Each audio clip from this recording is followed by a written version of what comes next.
13.8 अरब साल का इतिहास, खरबों आकाशगंगाएं, अनगिनत ब्लैक होल और डार्क एनर्जी के गहरे रहस्य।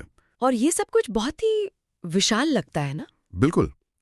मतलब क्या कोई यकीन करेगा अगर मैं कहूं कि ये सब गुरुत्वाकर्षण के नियमों से लेकर ब्रह्मांड के एकदम ठंडे अंत तक की पूरी कहानी सिर्फ एक छोटे से कंप्यूटर प्रोग्राम में समा सकती है? हाँ, सच में। महज 106 लाइन का कोड। सुनने में किसी साइंस फिक्शन फिल्म का प्लॉट लगता है ना? लेकिन एग्जैक्टली यही बीरा किशोर चौधरी की किताब का सबसे बड़ा मैजिक। हाँ, जो pocket universe from the expanding Cosmos to computational simulation है। बिल्कुल। ये किताब उस भारी भरकम सिर घुमा देने वाली कॉस्मोलॉजी को लेती है और उसे एक छोटे से पाइथन कोड में फिट कर देती है, जिसे pocketuniverse.py नाम दिया गया, राइट? हाँ, एग्जैक्टली। तो आज की इस गहन चर्चा का हमारा मिशन भी यही है। हम इस 106 लाइन के कोड के जरिए ब्रह्मांड के अतीत, वर्तमान और भविष्य को डिकोड करेंगे। बिल्कुल, भारी भरकम किताबों से निकलकर एक साधारण कंप्यूटर स्क्रीन पर। हाँ, हम यूनिवर्स के बनने और बिगड़ने का लॉजिक समझने वाले हैं। तो चलिए कहानी की शुरुआत करते हैं उस चीज से जो शायद हम सब ने स्कूल में पढ़ी है, कि ब्रह्मांड फैल रहा है, राइट? हाँ, कि ब्रह्मांड फैल रहा है। लेकिन सच बताऊं तो जब मैं फैलने या विस्तार के बारे में सोचता था तो मेरे दिमाग में हमेशा एक धमाके की इमेज आती थी। Like the big bang? Exactly. जैसे कोई बहुत बड़ा बम फटाओ और उसके टुकड़े किसी खाली अंधेरे कमरे में तेजी से हर तरफ उड़ रहे हों। हाँ, आप देखें, ज्यादातर लोग बिल्कुल ऐसा ही सोचते हैं। और यहीं पर ये किताब सबसे पहली और सबसे जरूरी बात साफ करती है। अच्छा, वो क्या? ब्रह्मांड का विस्तार किसी खाली जगह में मैटर का फैलना नहीं है। दरअसल मतलब खाली जगह जैसी कोई चीज है ही नहीं। वेट, एक सेकंड, खाली जगह नहीं है? नहीं, बल्कि जो अंतरिक्ष या स्पेस है वो खुद खिंच रहा है। रुको, स्पेस खुद खिंच रहा है? मतलब स्पेस कोई रबर बैंड या चादर जैसी चीज है जिसे स्ट्रेच किया जा सकता है? हाँ, आप इसे ऐसे ही समझ सकते हैं। इसे विजुलाइज करने के लिए हम एक गुब्बारे का उदाहरण ले सकते हैं। ओके, गुब्बारा। मान लीजिए एक गुब्बारे की सतह पर कुछ डॉट्स बने हैं। ये डॉट्स हमारी आकाशगंगाएं हैं, राइट। अब जब गुब्बारे में हवा भरी जाती है तो वो डॉट्स खुद अपनी जगह से चलकर कहीं नहीं जा रहे होते। मतलब वो बस वहीं चिपके रहते हैं? बिल्कुल, बस उनके बीच का रबर बढ़ रहा होता है, स्पेस बढ़ रहा होता है, जिससे वे एक दूसरे से दूर हो जाते हैं। लेकिन एक सेकंड, क्या ये सिर्फ मैथ्स को आसान बनाने का कोई तरीका है या स्पेस सच में कोई फिजिकल चीज है जो खींच सकती है? ये बिल्कुल लाइक एक रियल फिजिकल घटना है। क्योंकि मुझे हमेशा लगता था कि स्पेस मतलब कुछ नहीं, और कुछ नहीं कैसे खींच सकता है यार? मैं बताती हूँ, स्पेस कोई खाली डिब्बा नहीं है, ये एक फैब्रिक की तरह है। और इसे मापने के लिए इस किताब में और पूरी मॉडर्न कॉस्मोलॉजी में एक बहुत ही पावरफुल कॉन्सेप्ट का इस्तेमाल होता है। वो कॉन्सेप्ट क्या है? इसे स्केल फैक्टर कहते हैं। इसे हम ब्रह्मांड का एक मास्टर नंबर या लाइक टाइम मशीन का डायल समझ सकते हैं। वाओ, टाइम मशीन का डायल, ये कैसे काम करता है? बहुत ही सिंपल लॉजिक है। अगर हम आज के यूनिवर्स को देखें तो इस डायल की वैल्यू 1 है। ओके, 1 मतलब हमारा प्रेजेंट। एग्जैक्टली। अगर हम इस डायल को 1 से कम कर दें, जैसे आधा कर दें, यानी 0.5, तो हम सीधे अतीत में जा रहे हैं। ओह, मतलब उस वक्त यूनिवर्स हर दिशा में आज से आधा था? हाँ, और आकाशगंगाएं एक दूसरे के बहुत करीब थीं। और अगर डायल को 1 से आगे बढ़ा दें, मान लो 2 या 3 कर दें, तो हम भविष्य में पहुंच जाएंगे? बिल्कुल सही। मतलब इस पाइथन कोड में लिटरली एक स्लाइडर है जिसे घुमाकर हम 13 अरब साल पीछे या अरबों साल आगे का डेटा देख सकते हैं। हाँ, और सिमुलेशन में ये स्लाइडर 0.01 से लेके 5.0 तक जाता है। क्या बात है! जब कोई स्लाइडर को मूव करता है तो स्क्रीन पे सिर्फ ग्राफ नहीं बदलते, बल्कि पूरा ब्रह्मांडीय इतिहास आंखों के सामने प्ले होने लगता है। अब यहाँ एक बहुत ही बड़ा सवाल खड़ा होता है। कौन सा सवाल? अगर यूनिवर्स एक गुब्बारे की तरह फैल रहा है तो इस गुब्बारे में हवा कौन भर रहा है? मतलब इसे कंट्रोल कौन कर रहा है? क्योंकि गुब्बारा अपने आप तो नहीं फूलता है ना? यही इस पूरी कहानी का सबसे बड़ा सस्पेंस है। अच्छा। यूनिवर्स के अंदर एक बहुत ही भयंकर रस्साकशी चल रही है। और इस रस्साकशी में बेसिकली 3 मुख्य खिलाड़ी हैं। 3 खिलाड़ियों के? एक तरफ है मैटर, यानी सारा सामान्य पदार्थ और डार्क मैटर। दूसरी तरफ है रेडिएशन यानी लाइट। और तीसरी सबसे रहस्यमयी चीज है डार्क एनर्जी। ये तीनों मिलकर तय करते हैं कि यूनिवर्स किस स्पीड से फैलेगा। रस्साकशी। तो मतलब दोनों तरफ की टीमें क्या कर रही हैं? मैटर का काम क्या है इसमें? मैटर के पास ग्रेविटी यानी गुरुत्वाकर्षण होता है, और ग्रेविटी का नेचर है चीजों को एक साथ खींचना, राइट? हाँ, वो तो है। तो जैसे जैसे स्पेस फैल रहा है, मैटर उस फैलाव को वापस खींचने की, उसे धीमा करने की कोशिश करता है। Make sense. लेकिन इसमें एक बहुत बड़ा कैच है। जैसे जैसे यूनिवर्स बड़ा होता है, मैटर का घनत्व या डेंसिटी कम होती जाती है। ऑब्वियसली अगर एक बाल्टी पानी को पूरे स्विमिंग पूल में डाल दिया जाए तो वो बहुत पतला हो जाएगा। एग्जैक्टली। स्पेस बढ़ रहा है लेकिन नया मैटर तो बन नहीं रहा, तो मैटर की ग्रेविटी समय के साथ कमजोर पड़ रही है। बिल्कुल सही कहा। और यही एंट्री होती है डार्क एनर्जी की। ओहो, विलन की एंट्री। आप ऐसा कह सकते हैं, डार्क एनर्जी मैटर से एकदम उल्टी है। ये स्पेस की अपनी इनबिल्ट प्रॉपर्टी है। अच्छा। हाँ, इसका घनत्व कभी कम नहीं होता। चाहे यूनिवर्स कितना भी बड़ा हो जाए, हर 1 लीटर स्पेस में डार्क एनर्जी का लेवल फिक्स रहता है। वो मतलब वेट, जैसे जैसे स्पेस बढ़ रहा है मैटर पतला और कमजोर हो रहा है, लेकिन डार्क एनर्जी उतनी ही ताकतवर बनी हुई है। एग्जैक्टली। बल्कि अगर मैं लॉजिकली सोचूं तो ज्यादा स्पेस का मतलब है और ज्यादा डार्क एनर्जी। एकदम सही पकड़ा आपने। और यही वजह है कि यूनिवर्स का इतिहास 3 अलग-अलग युगों में बटा हुआ है। वो 3 युग कौन से हैं? सबसे पहले रेडिएशन का दौर था, जब सब कुछ बस एक बेहद गर्म सूप था। फिर आया मैटर का दौर। मैटर का दौर। हाँ, उस वक्त मैटर काफी घना था, इसलिए उसकी ग्रेविटी हावी थी और वो यूनिवर्स के फैलने की स्पीड को कम कर रहा था। ये तो ऐसा है जैसे किसी ने तेज भागती हुई कार की ब्रेक दबा दी हो। कार आगे तो बढ़ रही है लेकिन उसकी स्पीड कम हो रही है। बिल्कुल सटीक उदाहरण है। लेकिन फिर एक बहुत बड़ा ट्विस्ट आया। वो क्या? लगभग 5 अरब साल पहले यूनिवर्स इतना ज्यादा फैल चुका था कि मैटर बहुत पतला हो गया। उसकी ब्रेक कमजोर पड़ गई। हाँ, और तब डार्क एनर्जी, जो कि एक एक्सेलरेटर की तरह काम करती है, वो अचानक हावी हो गई। वाह। तो कार जो धीमी हो रही थी अचानक किसी ने पूरा एक्सेलरेटर दबा दिया और वो फिर से रॉकेट की तरह तेज भागने लगी। एग्जैक्टली। और जो पाइथन कोड की हम बात कर रहे हैं, उसमें एक हबल प्लॉट नाम का ग्राफ है। अच्छा, वो ग्राफ क्या दिखाता है? ये ग्राफ इस पूरी घटना को, कि कैसे स्पीड पहले कम हुई और फिर अचानक बढ़ गई, एक मजेंटा कलर के कर्व के जरिए एकदम सटीक तरीके से दिखाता है। क्या बात कर रहे हो? हाँ, आप लिटरली स्क्रीन पर उस मोमेंट को देख सकते हैं जब डार्क एनर्जी ने मैटर को हरा दिया था। यार, ये सच में दिमाग घुमा देने वाला है। लेकिन अब तक हमने सिर्फ साइज और स्पीड की बात की। हाँ, अगर हम थोड़ा बेसिक फिजिक्स पर जाएं तो फैलने का एक और बहुत बड़ा असर होता है जो शायद साइज से भी ज्यादा जरूरी है। बिल्कुल, तापमान। राइट। जब कोई भी गैस या चीज फैलती है तो वो ठंडी भी होती है। ये कॉस्मोलॉजी का एक बहुत ही बुनियादी नियम है। ब्रह्मांड का विस्तार और उसका तापमान एक दूसरे से सीधे जुड़े हुए हैं। ओके।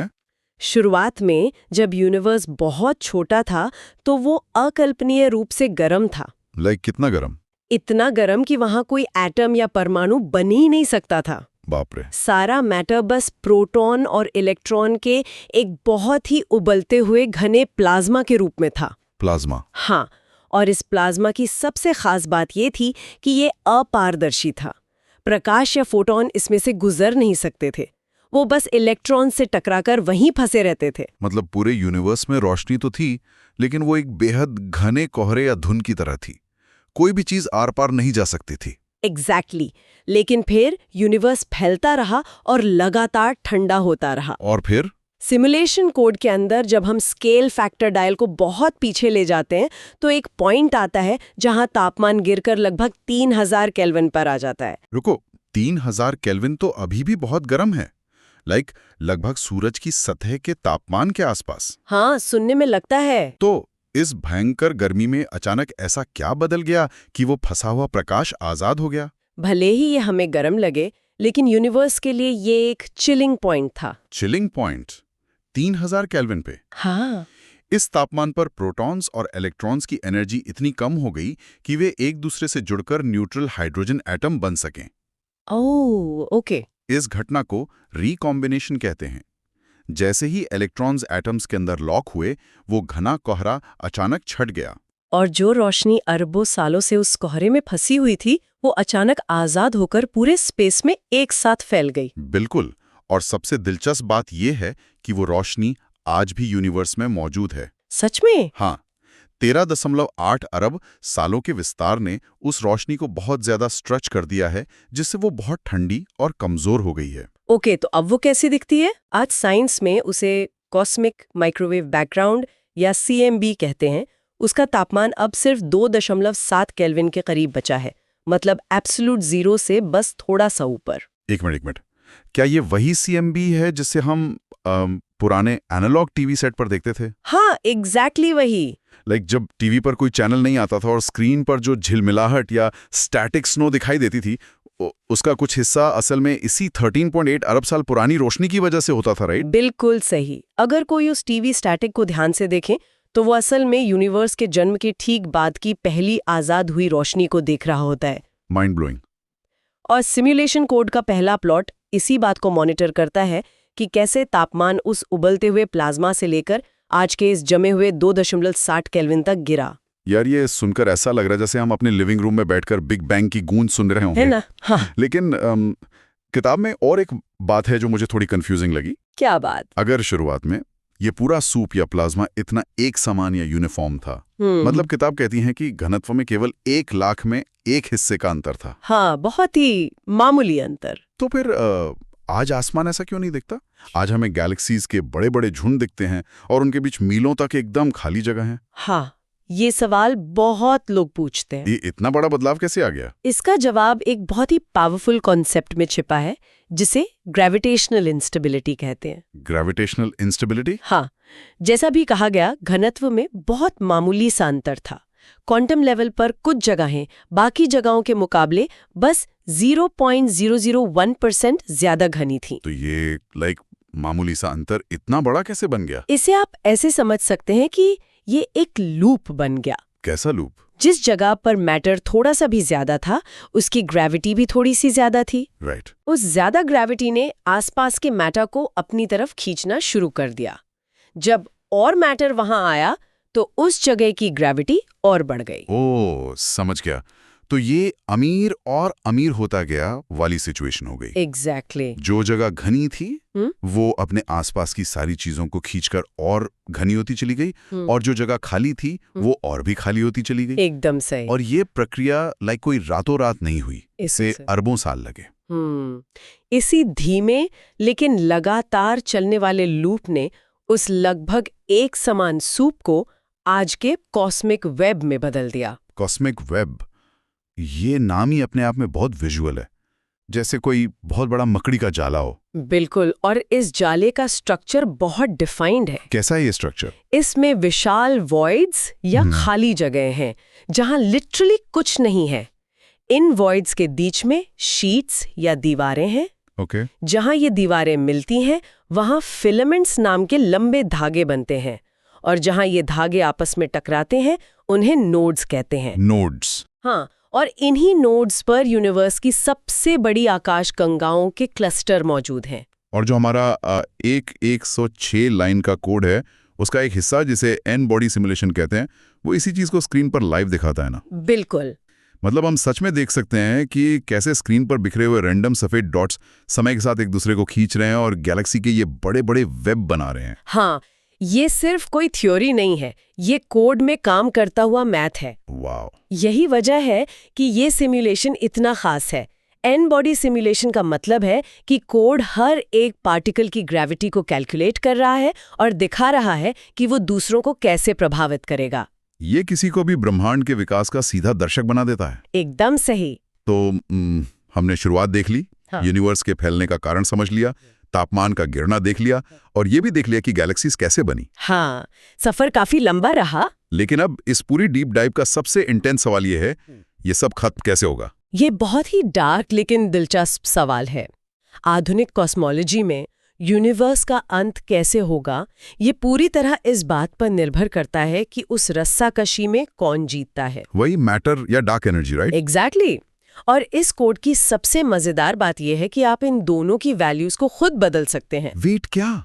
तो ये सिमुलेशन कोड लिटरली दुनिया के अंत के लिए किसी वीडियो गेम या चूज योर ओन एडवेंचर किताब की तरह काम करता है? बिल्कुल ऐसा ही है। मतलब मैं बस कोड में एक नंबर बदलूं और यूनिवर्स किसी दूसरे तरीके से नष्ट हो जाएगा। आप बिल्कुल इसे एक कॉस्मिक वीडियो गेम कह सकते हैं। क्रेजी। अगर हम आज के रियल डेटा की बात करें तो डार्क एनर्जी बहुत हावी है, वो मैटर से कहीं ज्यादा ताकतवर है। तो आज के डेटा के हिसाब से क्या होने वाला है? इस डेटा के हिसाब से जो सबसे संभावित अंत है उसे द बिग फ्रीज कहते हैं। नाम से ही रोंगटे खड़े हो रहे हैं।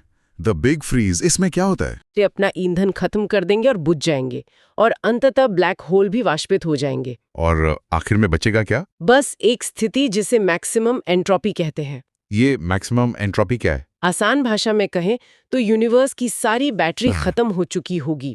कोई भी नई ऊर्जा नहीं बचेगी जिससे कुछ भी नया हो सके। बस एक अनंत अंधकारमय और जमा देने वाला शून्य। ओके, ये बहुत ही डिप्रेसिंग है। हाँ, थोड़ा है। तो क्या कोई और एंडिंग भी है जिसे मैं कोड में सेलेक्ट कर सकता हूँ?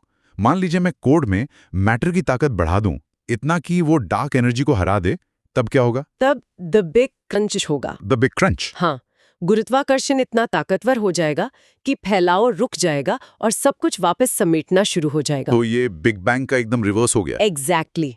पूरी दुनिया वापस सिकुड़कर एक सिंगुलैरिटी में बदल जाएगी। बिल्कुल लाइक एक ऐसा बिंदु जिसका घनत्व और तापमान अनंत होगा। बिल्कुल। लेकिन एक और खौफनाक संभावना भी है। इससे भी खौफनाक? हाँ, मान लीजिए वो एक्सीलरेटर जो डार्क एनर्जी दबा रही है वो सिर्फ एक ही स्पीड पर नहीं दब रहा, बल्कि समय के साथ और जोर से दबता जा रहा है। तो डार्क एनर्जी और भी ज्यादा पावरफुल होती जाएगी। हाँ, इस स्थिति को द बिग रिप कहते हैं। द बिग रिप, नाम तो खतरनाक है। तब फैलाव इतनी तेजी से होगा कि वो गैलेक्सीज को फाड़ देगा, फिर ग्रहों को फाड़ देगा और अंत में एटम्स के अंदर के बॉन्ड्स को भी चीर कर रख देगा। बाप रे! सब कुछ लिटरली टुकड़े टुकड़े हो जाएगा। तो मतलब चाहे हम जमकर खत्म हो या कुचले जाएं या फिर फाड़ दिए जाएं, एंडिंग सारी एकदम ब्लॉकबस्टर है। हाँ, चॉइस आपकी है। लेकिन मैंने कहीं पढ़ा था कि एक चौथी थ्योरी भी होती है, बाउंस वाली। हाँ, द बिग बाउंस। वो क्या है? वहां से एक नया बिग बैंग होता है। ओह, मतलब रीस्टार्ट। हाँ, यानी यूनिवर्स लगातार फैलता और सिकुड़ता रहता है, एक अंतहीन लूप। वाह! तो अगर हम पूरी चर्चा को एक साथ जोड़ें तो बीरा किशोर चौधरी की ये किताब और उनका ये छोटा सा पाइथन कोड, ये सिर्फ कुछ नंबर्स और फॉर्मूले नहीं है। बिल्कुल नहीं। ये एक तरह की दूरबीन है जो हमें समय की शुरुआत से लेकर उस ठंडे अंधेरे अंत तक देखने की ताकत देती है। ये हमें दिखाती है कि कैसे यूनिवर्स के सबसे जटिल नियम कुछ लाइनों के लॉजिक में समा सकते हैं। और एग्जैक्टली यही साइंस की असली खूबसूरती है। सही बात है। ये इतने अमूर्त और विशाल आइडियाज को इस तरह पेश करती है कि हम उन्हें अपनी स्क्रीन पर प्ले कर सकें, उनके पीछे के क्यों और कैसे को सच में समझ सकें। बिल्कुल। इस पूरी चर्चा को खत्म करने से पहले एक ऐसा ख्याल मेरे दिमाग में आ रहा है जो शायद बहुत लोगों को सोचने पर मजबूर कर दे। वो क्या है? हमने बात की कि हमारा यूनिवर्स सबसे अधिक संभावना के साथ द बिग फ्रीज की ओर बढ़ रहा है। हाँ, मैक्सिमम एंट्रोपी। एक ऐसी स्थिति जहां कोई एनर्जी नहीं होगी, कोई तारे नहीं होंगे, कोई हलचल नहीं होगी, सब कुछ एकदम शांत और फ्रीज हो जाएगा। अगर सब कुछ पूरी तरह से फ्रीज हो जाता है, कुछ भी बदल नहीं रहा है, तो क्या उस सुदूर भविष्य में समय या टाइम का कोई मतलब बचेगा? ये बहुत ही गहरा सवाल है ना? हम समय को हमेशा बदलाव से मापते हैं। घड़ी की सुई का हिलना, मौसम का बदलना, हमारा बूढ़ा होना। बिल्कुल, बिना बदलाव के समय कैसा? एग्जैक्टली। अगर यूनिवर्स में कोई बदलाव ही नहीं हो रहा है तो क्या समय का प्रवाह खुद ब खुद अर्थहीन नहीं हो जाएगा? ये तो लाइक फिजिक्स की सीमाओं को पार करके फिलॉसफी में जाने वाली बात हो गई। हाँ, ये एक ऐसा सवाल है जो सच में सोचने पर मजबूर करता है। लेकिन शायद इस अनंत शून्यता के बारे में सोचने से हमें आज हमारे पास मौजूद इस समय की असली कीमत समझ आए। बिल्कुल सही कहा। तो श्रोताओं, आज की इस डीप डाइव में हमारे साथ इस ब्रह्मांडीय यात्रा पर चलने के लिए शुक्रिया। शुक्रिया। चलिए आगे भी ऐसे यूनिवर्स के रहस्यों पर सवाल उठाते हैं और नई चीजें एक्सप्लोर करते हैं।